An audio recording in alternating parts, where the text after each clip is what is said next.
Mamãe derruba a associação de moradores que dava golpe no bairro inteiro. Meu bairro não tem associação de moradores. Pelo menos, não mais. Quando meus pais se mudaram, junto com meu irmão mais velho que tinha por volta de 2 anos, e comigo como um pequeno pirilampo, havia uma associação de moradores no novo bairro. Eles pegavam dinheiro do bairro em troca de seus serviços. No começo, e por um bom tempo, meus pais apenas deram de ombros e pagavam sem problemas. A associação dizia que removia a neve das ruas no inverno, e cuidava da coleta de lixo, então eles estavam fazendo algo que valia a pena, certo? Ah! Não. A cidade controlava os limpadores de neve e os caminhões de lixo, não a associação. Mas ainda assim, havia a ilusão de esforço. Além disso, no verão resolveram entrar em contato com uma empresa para plantar novas árvores por todo o bairro. O fato de a empresa pertencer ao filho do chefe da associação foi totalmente coincidência. As árvores foram o começo do fim para a associação. Por quê? Bem, minha avó paterna estava nos visitando quando eles vieram plantar as árvores. Minha avó, que é uma jardineira mestre certificada. E então ela olhou pelas janelas de nossa casa enquanto os caras plantavam as árvores. Eles apenas jogavam as mudas na grama, ainda com as raízes dentro do saco em que vieram. Sem buracos cavados, apenas uma muda ensacada caída na grama como uma árvore patética e triste. As mudas ficaram ali a noite toda. Ninguém voltou para realmente fazer seu trabalho e plantá-las. Minha avó, mestre jardineira, mencionou de cara que aquelas mudas iriam morrer a menos que entrassem no solo. E algo clicou na cabeça da minha mãe. Ela estava pagando a associação, dinheiro de verdade, todo mês, enquanto ela e meu pai trabalhavam, cuidavam de 2 crianças bem pequenas, nos mandando para a creche pré-escola e arranjando babás e nos alimentando, e a associação de moradores estava indo puxar essa besteira meia boca em vez de fazer o que ela está pagando? Não. De jeito nenhum. Então ela apareceu na casa do chefe da associação de moradores, e basicamente exigiu que as árvores fossem plantadas corretamente, porque ela aparentemente está pagando por elas. O chefe da associação, tão animado por alguém realmente se importar com a vizinhança, cometeu seu segundo erro. Eles perguntaram se mamãe queria ingressar na associação. Ela concordou. As árvores foram plantadas, mas a maioria não sobreviveu. Minha avó estava certa.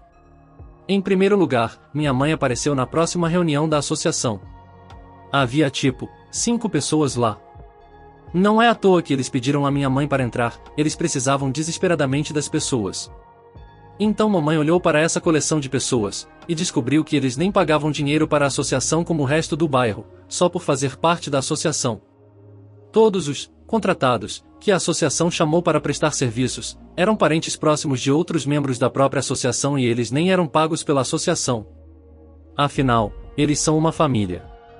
Então minha mãe começou a cavar. Ela passou praticamente um verão inteiro tentando derrubar a associação, antes de ter que voltar a lecionar no outono. Comigo sendo levado com ela, e meu irmão com idade suficiente para estar na escola ou creche. Ela vasculhou os anos de papelada detalhando a situação financeira da associação. E ela encontrou algo extremamente esclarecedor. A associação na verdade não faz nada. Bem, eles não fizeram nada para beneficiar a comunidade. Tudo o que eles alegavam fazer era coberto pelo chefe da associação ou pela própria cidade. Então eles estavam cobrando dinheiro de todos os moradores do bairro sob falsos pretextos, e na verdade eles nem deveriam estar no nosso bairro. A zona da associação deles era um bairro totalmente diferente. Então, o que uma mãe que trabalha com 2 filhos pequenos deve fazer enquanto o marido está de folga no trabalho e ela está de folga no verão? Ela vai de porta em porta com panfletos. Eu e meu irmão em um carrinho enquanto ela percorre os quarteirões do bairro, panfletos explicando a situação, e como parar de pagar por serviços que você nunca terá. Panfletos que são, claro, escritos em inglês e espanhol para dar conta da grande quantidade de latinos e hispânicos em nosso bairro. E naturalmente, ela conseguiu um advogado. E um contador. Isso fez um grande estrago em seu bolso, mas se isso significava que todo o bairro não iria ser explorado a cada mês, valia a cada centavo. Outro membro da associação ajudou a examinar os documentos e dados, a distribuir os panfletos, incentivar as pessoas a comparecer às reuniões, mas teve que desistir por motivos relacionados ao trabalho. Minha mãe chegou ao tribunal ao lado do advogado e do contador, seus filhos seguros em casa com o marido. Ela tinha provas mais do que suficientes para tirar a associação do bairro dela. expor os fraudadores pelas fraudes que eles eram, e certificou-se de que nenhuma associação jamais abusaria da sorte em nossa vizinhança. Já se passaram quase 19 anos e ninguém tentou fazer outra associação de moradores em nosso bairro. Principais comentários da comunidade. Qual foi a consequência legal, se houver, de membros individuais da associação que fraudaram o bairro? Honestamente, eu não tenho certeza. Eu sei que é uma resposta decepcionante, acredite em mim, eu adoraria saber qual foi a punição deles, mas como, digamos completa, como minha mãe ela não é realmente o tipo de pessoa que acompanha as pessoas que ela não conhece. Eu diria que, no mínimo, os membros individuais da associação não têm mais permissão para se voluntariar em outro comitê da associação, mas além disso, nenhuma pista. Isso é engraçado porque minha mãe fez quase a mesma coisa.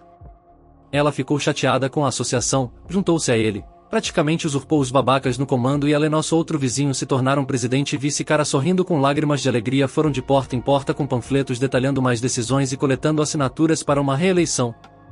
Começou uma espécie de corrida armamentista, já que o então presidente retaliou com petições próprias, mas a mãe conseguiu o que queria no final. LOL. Então ninguém recebeu seu dinheiro de volta depois de anos pagando? Eles só precisam mantê-lo e seguir em frente? Parece que o crime compensa, eles escaparam impunes. É como se eu roubasse um banco Chase todo mês, fosse pego depois de 20 bancos, e minha punição é que não posso mais entrar no banco Chase do bairro. Próximo relato. Não voltarei enquanto meu chefe babaca estiver aí. Tenho permissão para compartilhar isso do meu amigo que é engenheiro de software? Contexto. Para lhe dar algumas informações sobre meu amigo Tim, nome inventado, ele programa desde os 7 anos de idade. Tim disse que quando chegou à faculdade, ele passou pela maioria de suas aulas de ciência da computação, porque muito do conteúdo que eles cobriam ele já havia dominado anos antes. Tim é um excelente programador. A carreira de Tim foi muito bem sucedida, ele trabalhou para o Google, Facebook, a Amazon e, finalmente, uma empresa de investimentos. A história começa nesta empresa. Tim trabalha muito com tecnologia de inteligência artificial e nesta empresa, ele era o principal gerente de programação, que liderou um esforço para otimizar sua inteligência artificial, que os ajudou a fazer literalmente milhões de negociações por dia. Dizer que seu trabalho teve um impacto enorme seria subestimar. Tudo isso está acontecendo com a pandemia em segundo plano. Devido à pandemia, eles foram para um modelo de trabalho em casa, onde meu amigo Tim continuou trabalhando. Durante o trabalho em casa, Tim olhava em volta de seu elegante apartamento de $4.500 a aluguel, em Nova York e desejava coisas como um quintal, uma piscina aquecida, uma boa garagem para 3 carros e não morar em um prédio alto. Ocorreu a Tim que ele poderia deixar Nova York. Tim se muda para Michigan. Então Tim voltou para sua cidade natal em Michigan, onde comprou uma casa muito boa com uma piscina aquecida, uma garagem para 3 carros, um belo quintal, e adivinha o que o quintal tinha? Uma suíte, que era essencialmente uma segunda casa de 2 quartos e um banheiro na propriedade de sua casa principal, que ele transformou em sua caverna masculina. É realmente muito estranho. Sim, e o pagamento da hipoteca da casa era muito menos do que o aluguel de 4,5 mil por mês que ele pagava em Nova York. Como metade valor. O Tim passou os seus dias trabalhando normalmente de casa a fazer projetos, etc. Ele nunca informou oficialmente ao seu empregador que tinha se mudado, ele apenas continuou a trabalhar. Então a pandemia acabou. A pandemia finalmente acabou. De volta ao escritório, ou? O chefe de Tim, chamaremos de Leury, liga para ele e diz: tudo bem, Tim, na segunda-feira, estamos começando a trabalhar no escritório novamente e Tim diz: sim, então, sobre isso, me mudei para Michigan. Leury fica chocado e diz: você nem perguntou se você poderia fazer isso? E Tim basicamente disse: eu não sabia que precisava da sua permissão para me mudar, de um jeito muito sarcástico. Leury insiste que Tim precisa voltar para Nova York, ou não terá mais lugar no time. Tim diz que tem feito exatamente o mesmo trabalho em casa em alto nível no ano passado, ele está disposto a viajar para Nova York para algumas reuniões por ano com seu próprio dinheiro. Mas sente que sua qualidade de vida é muito melhor fora de Nova York, ele não deseja morar lá mais.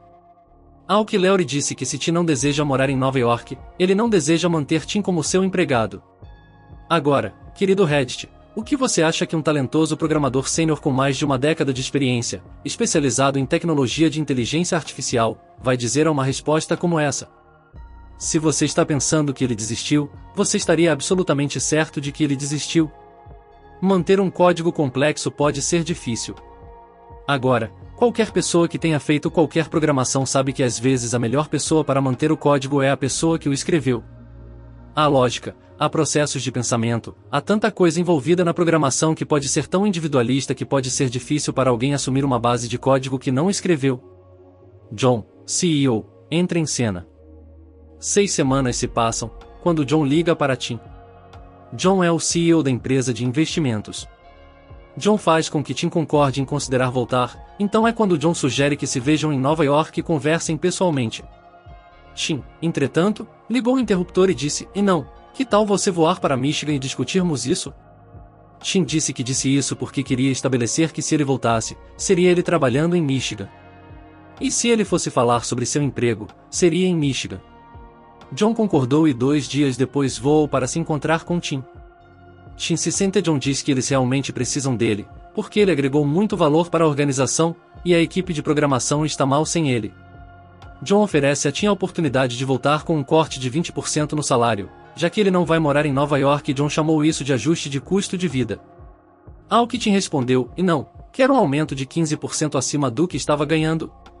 John Center responde, a razão pela qual pagamos o que pagamos é porque pedimos que você more em Nova York, e entendemos que é uma cidade cara para se viver, ao que Tim diz, você paga o que paga porque sabe que eu valho a pena. Se eu não valesse o que você paga, você não estaria me pagando, agora a minha primeira condição é, se você me quiser de volta, será com um aumento de 15%? John pergunta, e a segunda condição? A segunda condição é que eu só voltarei quando Larry não estiver lá. John suspira, você está pedindo demais, ao que Tim diz, você não precisa me trazer de volta se não quiser também, ficarei bem em outro lugar. John diz, vou falar com os sócios. Tim diz, minha oferta é válida até sexta-feira. John responde, o que você quer dizer? Tim diz, na próxima segunda-feira é quando vou começar a procurar trabalho, minha oferta é válida até sexta-feira. Neste dia ainda era terça-feira. Então John vai embora. Naquela quinta-feira o telefone tocou, é o John. Para concluir. Tim, estamos transferindo Larry para uma filial diferente, ele não trabalhará mais com você, e estamos bem em lhe dar um aumento de 15%. Podemos enviar uma carta de oferta para você assinar? Tim disse, claro, e Larry realmente se foi? John disse, sim, você nunca mais precisará interagir com Larry novamente. Isso foi no início deste ano, Tim não esteve em Nova York, não ouviu falar de Larry, não viu Larry em nenhuma comunicação, etc. Principais comentários da comunidade. Faça um trabalho de qualidade, cheque o valor do seu salário, cheque capaz de forçar a empresa a pagá-lo e cumprir seus termos, não tem preço. Isso é 100% uma negociação de deveres de trabalho, em oposição a qualquer tipo de vingança. Aposto que Larry fez exatamente o que John pediu. Ele nem foi demitido, a não que eu ache que ele realmente tenha feito algo para merecer ser demitido, apenas transferido para um lugar diferente. Agora, qualquer pessoa que tenha feito qualquer programação sabe que às vezes a melhor pessoa para manter o código é a pessoa que o escreveu. Foi aqui que a empresa estragou tudo. Com poucas exceções, isso nunca deve ser verdade e não precisa ser verdade. Nenhum sistema crítico deve ter um fator de barramento de 1. Pode haver uma ligeira queda de produtividade de curto prazo se 1 ou 2 pessoas-chave saírem, mas isso não deve ser uma ameaça à existência do negócio. Se gostou, inscreva-se no canal para não perder os próximos vídeos, deixe o seu like e comente o que achou destes relatos. Para continuar assistindo, clique em um dos vídeos. Até a próxima!